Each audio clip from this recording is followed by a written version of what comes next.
Baik, minggu lalu Ibu sudah berikan video singkat terkait materi perambatan ketidakpastian. Nah, inti daripada perambatan ketidakpastian itu adalah bagaimana ketika kita mempunyai suatu dua variabel. Misal variabel pertama kita tuliskan A plus minus delta A. Oke, A di sini adalah besarannya, plus minus delta A adalah menyatakan ketidakpastian. Kemudian variabel yang kedua, misalkan kita punya B plus minus delta B. Nah, setiap hasil pengukuran dinyatakan dengan ketidakpastian. Hasil pengukuran dinyatakan dengan ketidakpastian. Kemudian, maksud daripada perambatan ketidakpastian adalah kita misal ingin, atau misal contoh yang paling mungkin nanti kalian gunakan juga untuk di pengolahan data praktikum. Misal kalian punya besaran massa. Nah, di sini massa adalah misal 5,2 plus minus 0,1 gram. Kemudian kalian punya besaran volume. Volume di sini misal 25,1 plus minus 0,2 cm kubik. Kemudian yang ditanya adalah rho. Massa jenis adalah massa per volume. Ditanya, kalian perhatikan. Variabel pertama, massa, di sini memiliki nilai dan memiliki ketidakpastian. Volume memiliki nilai dan ketidakpastian. Nah, bagaimana kita mencari atau menghitung rho, massa jenis, jika diketahui massa dan volume? Yang pertama, kita gunakan perambatan ketidakpastian untuk aturan pembagian. Nanti silahkan dicek di buku petunjuk praktikum kalian, halaman 8, perambatan ketidakpastian untuk pembagian.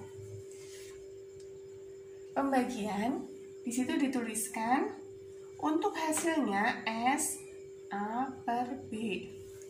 Kemudian untuk ketidakpastiannya delta S per S sama dengan delta A per A plus delta B per B. Oke, Ibu hanya memberikan satu contoh saja. Nah, S di sini maksudnya adalah hasil bagi antara nilai. Kalau kita punya dua variabel, kemudian pembagian antara dua variabel ini nilainya adalah A per B. Kemudian ketidakpastiannya bagaimana? Dioperasikan dengan ini. Misal kita menghitung rho, massa per volume. Maka massanya di sini, massa dengan catatan ini ya, kita turunkan ke sini, bisa diperoleh dari ini, A per B. A per B 5,2 dibagi dengan 25,1. Oke. Ini dalam satuan gram.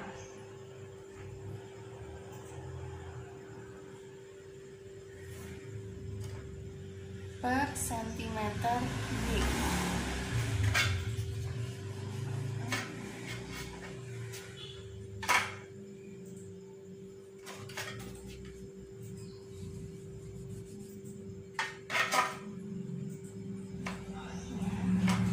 Jadi rho massa per volume, massanya demikian, volumenya ini. Selanjutnya hasilnya gram per centimeter kubik ini adalah dari nilainya ya, A per B. Selanjutnya bagaimana dengan delta rho, yaitu ketidakpastian daripada massa jenis. Kita gunakan perumusan ini. S di sini hanya malah merupakan simbol, ya kan? Kalian bisa mengubahnya dalam rho ataupun besarannya lain. Artinya kita tuliskan seperti ini dulu. Delta rho per rho adalah sama dengan delta A per A plus delta B per B. Oke, dari sini dulu. Maka yang akan kita cari adalah ini, ya kan? Nah, delta rho sama dengan delta A per A. Delta A-nya mana? Nih. Ya kan? 0,1.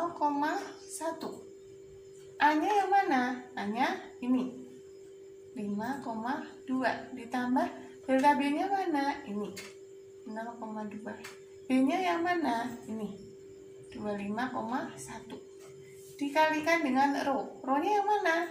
Ini 5,2 dibagi 2, 5,1. Oke. Maka delta rho di sini ini tinggal dioperasikan ya.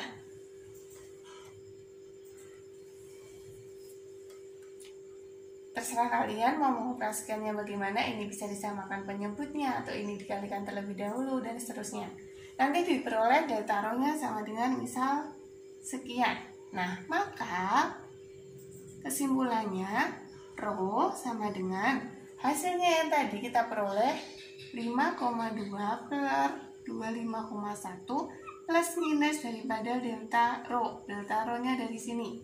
Jangan lupa satuan. Nah, ini salah satu contoh daripada penerapan perlambatan ketidakpastian untuk kasus pembagian. Karena yang ingin dicari adalah rho. Rho berasal dari besaran massa per volume.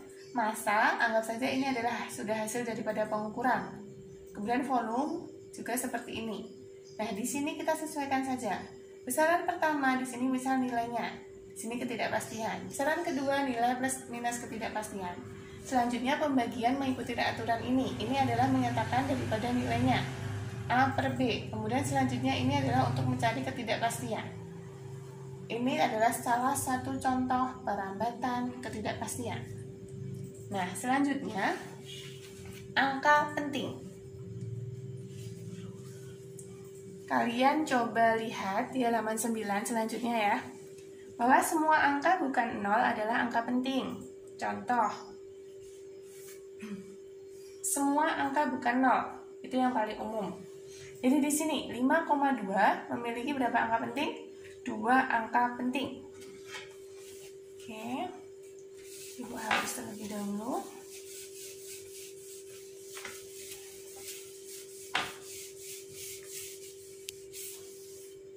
Kita ke AP, angka penting. 1, 3, 0, 2, 5, 1, 2. Oke. Aturan pertama, semua angka bukan 0 adalah angka penting. Semua angka bukan 0.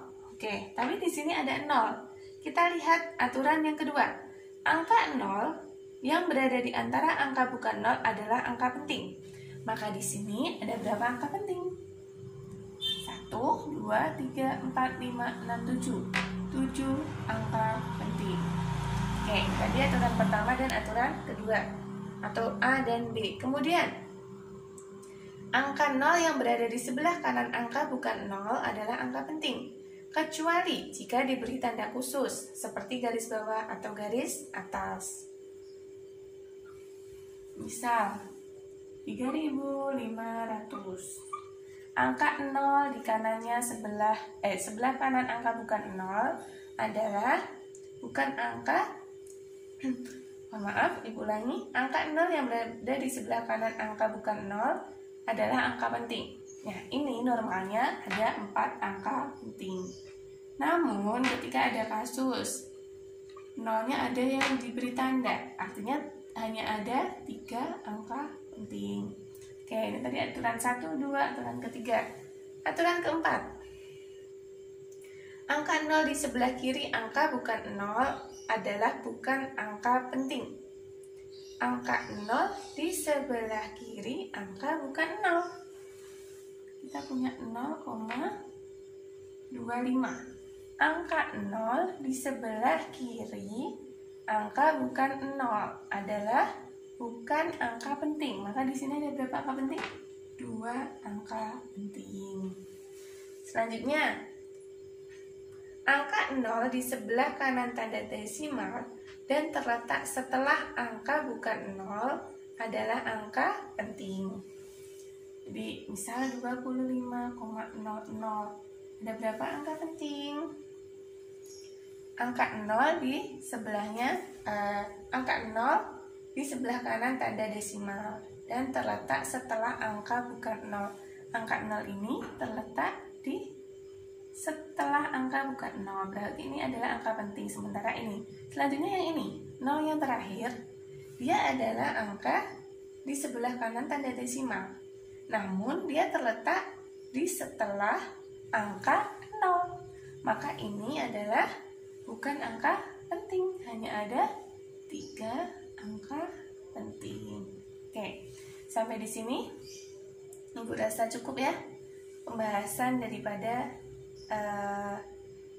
besaran dan pengukuran beserta seluk-beluk yang menyertainya.